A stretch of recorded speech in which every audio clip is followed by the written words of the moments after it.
you don't think as you're sitting in the branding meetings and going, yeah, that's a really good social idea, that it's going to result in what it ultimately results in. Because social media is just one of those beasts, right? You cannot predict how things are going to happen. So I've been asked to talk about brand protection and more particularly brand protection in the social age. And so when you think about your brand, it's really one of the most valuable assets. No disrespect to patents in any way, shape, or form, but it is your reputation. It is the reason people know you, people like you, people want to buy your products. And so brand protection is really about a couple of things, right? Can you take the legal avenues, and Grant mentioned a couple of them, to help protect your brand, help lock things down? And I'll show you a couple examples of that. And then the second is, don't do stupid stuff, right? And so that's the keep calm, don't do stupid stuff slide, but really it's important, and that's becoming much more difficult in the social age. And so I'll show you a couple of examples of companies and brands, like big billion-dollar brands that have made some really, really stupid decisions and take, in my view, what would be largely unnecessary risk. But a lot of times, you don't think as you're sitting in the branding meetings and going, yeah, that's a really good social idea, that it's going to result in what it ultimately results in. Because social media is just one of those beasts, right? You cannot predict how things are going to happen. So that's kind of the avenue that I'm going to take when I go through the talk today.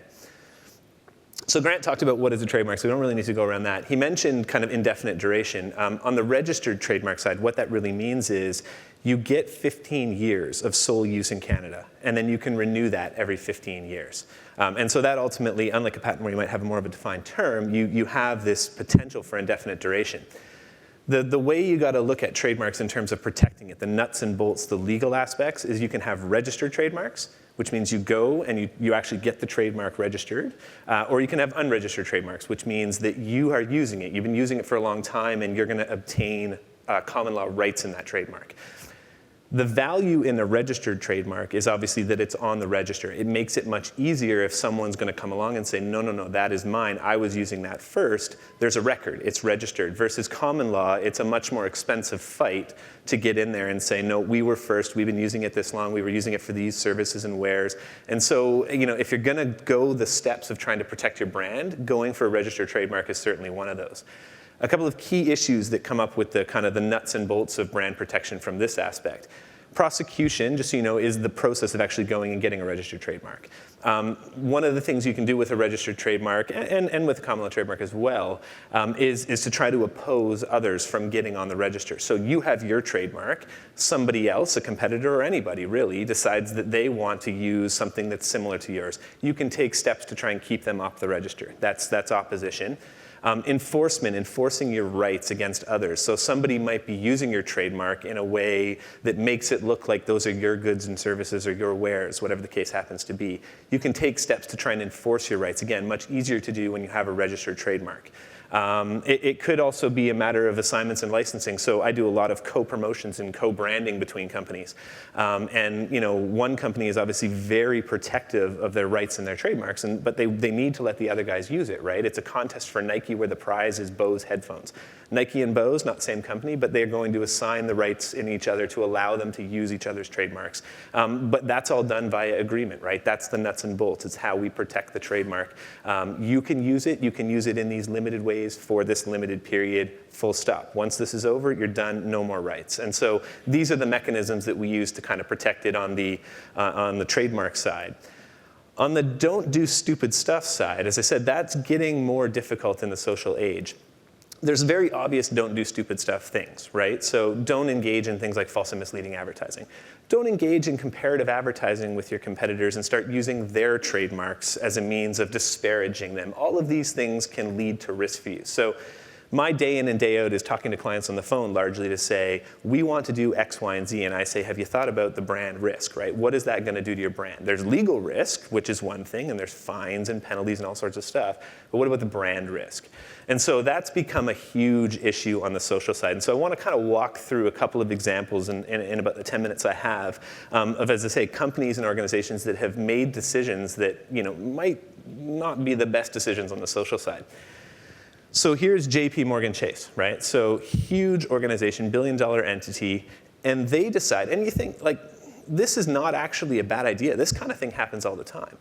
They decide that they're going to have a Twitter chat, right? They're going to open up the stream and they're going to put their vice chairman out there and they're going to have him answering questions. They promote this, and of course, immediately what you see is, can't I have my house back? Hashtag ask JP Morgan. I have mortgage fraud, blah, blah, blah. I mean, it went ballistic. People went off the rails. And the only response they could come back with was, tomorrow's Q&A is canceled, bad idea, back to the drawing board.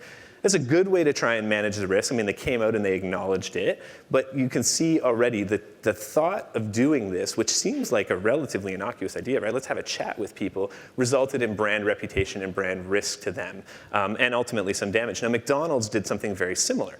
So they had hashtag McD stories. Okay? Tell us about your experiences with McDonald's.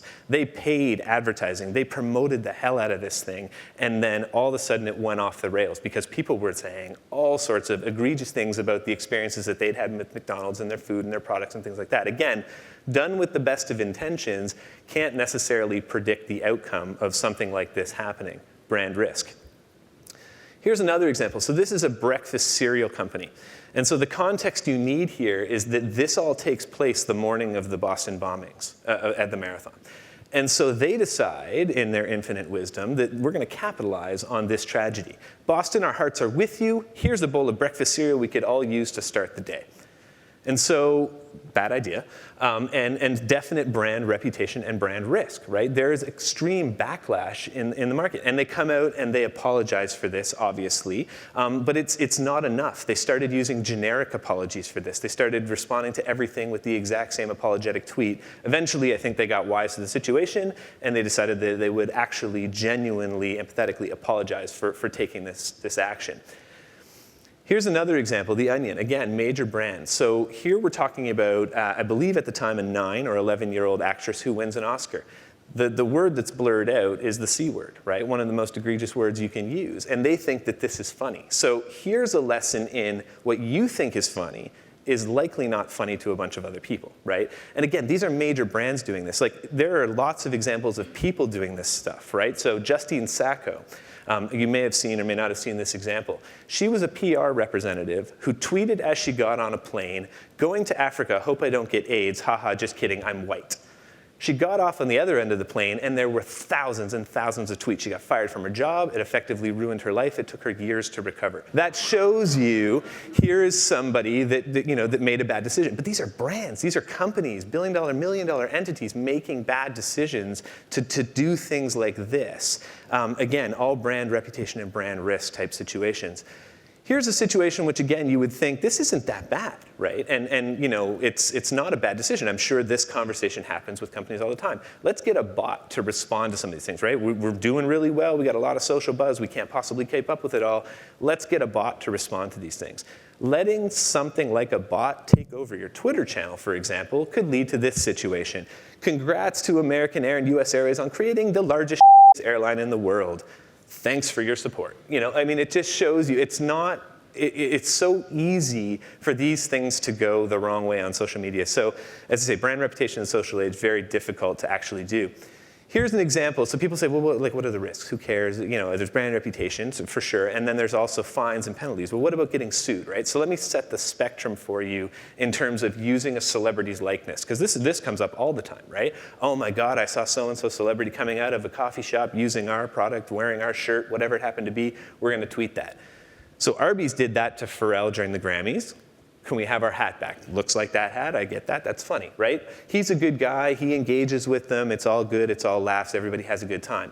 There's Katherine Heigl at the bottom, and so she's walking out of Duane Reade, which is a store in New York.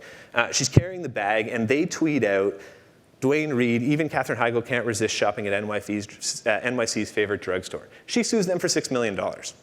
And so you can see there's all these types of issues that you've got to consider in terms of brand reputation. It's no longer just as simple as, let's register our trademark, let's sit back, let's enforce our rights, let's have a co-promotion agreement. In order for your brand to grow, in order for your brand to actually work and get out there and get social buzz, you have to be engaging in these types of activities, but you got to do them really smartly. And nowadays, it's just difficult to do, right? So, that's why guys like me and others are here, but that's what we got to keep in mind.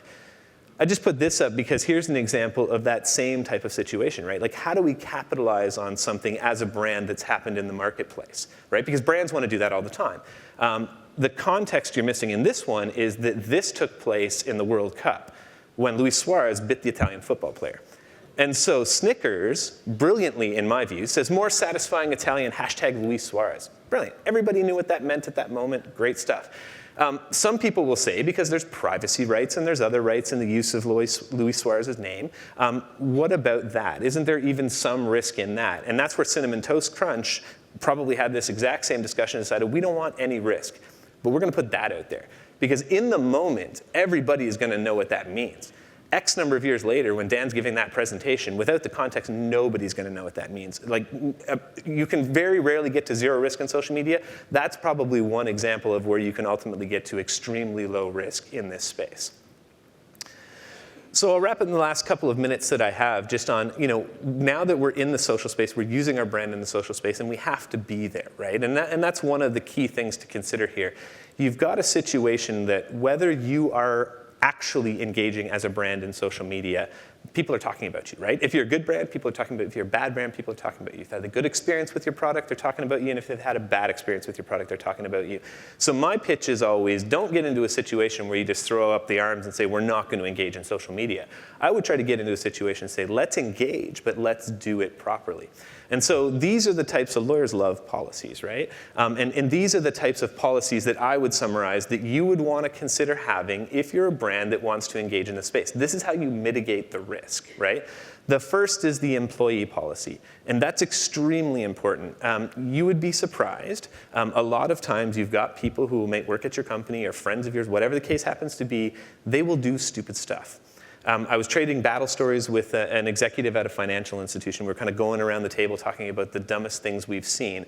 He talked about an executive who was in a meeting who actually pulled his phone out in the meeting and tweeted about how they couldn't believe they were about to pay $25 million to finance this piece of, and actually named what was going on. And I mean, obviously that person doesn't work there anymore, but that's the kind of thing we need to guard against, right? So having a simple policy which says, you can do X, you can't do Y. Certain people can talk on behalf of the company, other people can't talk on behalf of the company. You have to make it very clear, for example, that you have a relationship with the company. If you're out there going, we love whatever the product happens to be. Oh, by the way, there's no record that actually worked there, but I'm the president of the company. That's a problem, right? Especially in the social space. So, there's all sorts of rules about how you properly engage in social media as an organization and your employees, and this type of policy can help you kind of manage through that ship. The other is a moderation policy. So this is another internal type policy which says, we're going to have a Facebook page, we're going to have a Twitter page, we're going to have a Pinterest page, we're going to have an Instagram account, we're going to have whatever the case happens to be.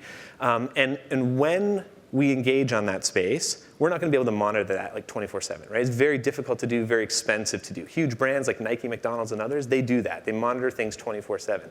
Other brands, not so much. Up-and-coming companies, very difficult to do. But you got to have a policy in place because when this stuff goes wrong, when things happen, when people are talking on the page and it just goes virally wrong, you need to have a plan. How are you going to react? What steps are you going to take when these things happen? And so that's what the moderation policy is.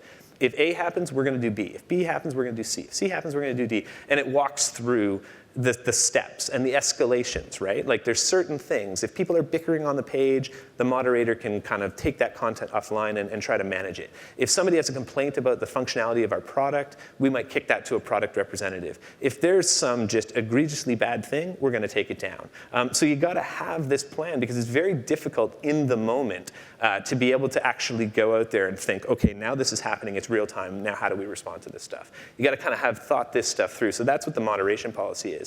And then the third policy, which is the kind of public-facing policy, and not every brand has this by any means. Some brands do, some don't. This is the kind of, if you want to play in our space, you need to play by our rules. And this is where you try to reserve discretion, right? Where you're going to play on our fan page, you need to play nice, right? You can't take other people's content. You can't say mean stuff, all that kind of stuff. And by the way, if you do any of that stuff, this policy gives us the right to do whatever we want. We can take down your content. We can kick you off the site. We can do whatever we need. So that's how you try to mitigate the risk. As I said, it's very difficult to get to zero risk in social media. So with that in mind, you got to try to mitigate it because you can pretty be sure you're not going to be able to eliminate it.